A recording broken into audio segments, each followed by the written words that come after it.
Inter মিলানের আজ রাতে বড় ম্যাচ রয়েছে। দুই মিলান মাঠে নামছে মিলান ডার্বিতে এবং দুই মিলান যখন একে অন্যের মুখোমুখি হচ্ছে তখন দুই দলের পরিস্থিতি এবং সমীকরণ বেশ ভিন্ন। এখনো পর্যন্ত এইসি মিলান সেরি আতে জিতেছে একটা ম্যাচ। ইন্টার মিলান অবশ্য আগের ম্যাচে জিততে পারে নাই, মনজার সঙ্গে তারা 1-1 গোলে ড্র করেছিল।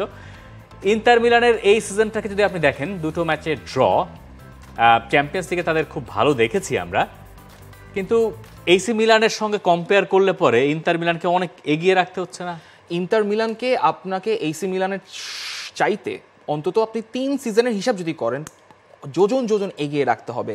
এবং সেটা আপনি যদি গেমের অবস্থা থেকে বলেন, মানে ফর্মের অবস্থা থেকে বলেন, সার্বিক অবস্থা থেকে বলেন, সব দিক থেকেই ইন্টার মিলান এগিয়ে আছে। এইসি মিলানে এখন যে ঘটনাগুলো ঘটছে, যে ফনসেকার চাকরি থাকে কি না সেটা নিয়ে একটা বড় ঝামেলা চলছে।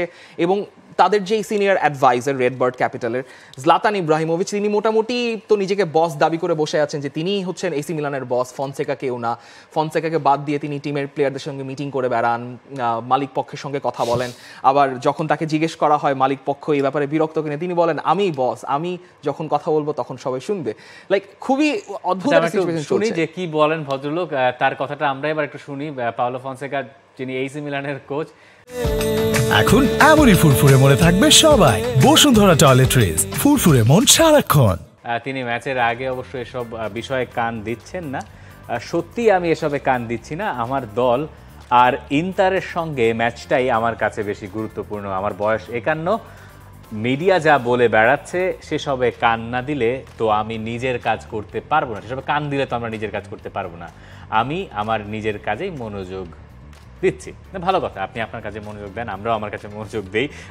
ইন্টার মিলানের কোচ সিমোনে ইনজাগি, তিনিও তার নিজের কাজেই হয়তো মনোযোগ দিচ্ছেন। আপাতত তার ছাঁটাইয়ের কোনো সংখ্যা তো নাই, বরং ইন্টার মিলানকে তিনি লিগ জেতাতে চান। ডার্বিটা আমাদের কাছে কতটা গুরুত্ব বহন করে সেটা আমি জানি, সেজন্য আমাদের এই ম্যাচে স্পেশাল এক ইন্টারকে দরকার। তবে আমাদের পুরনো ডার্বি নিয়ে সময় নষ্ট করা যাবে না।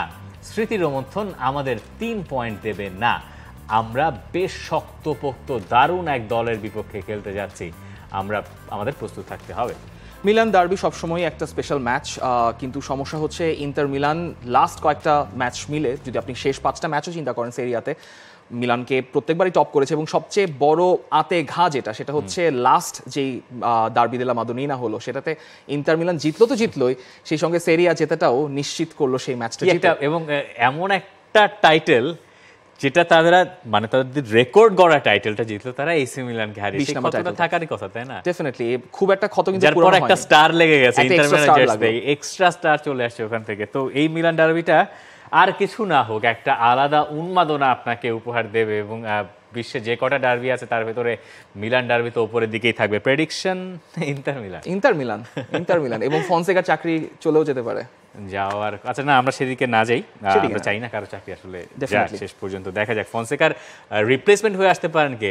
ফনসেকার রিপ্লেসমেন্ট নিয়ে কথা শোনা যাচ্ছে, সারির নামটা বেশ ভালোভাবেই শোনা যাচ্ছে। আবার তেরজিচকে নাকি কন্ট্যাক্ট করা হয়েছে। সরি, তেরজিচের সাথেও কন্ট্যাক্ট করা আছে। টুখেল খুবই লং শট, বেতনে মিলবে না।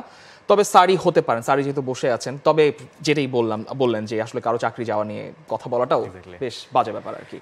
For more updates, subscribe to our YouTube channel and click on the bell icon. Follow us on Facebook and Instagram. Download T-Sports app to enjoy exciting games and highlights. Visit tsports.com.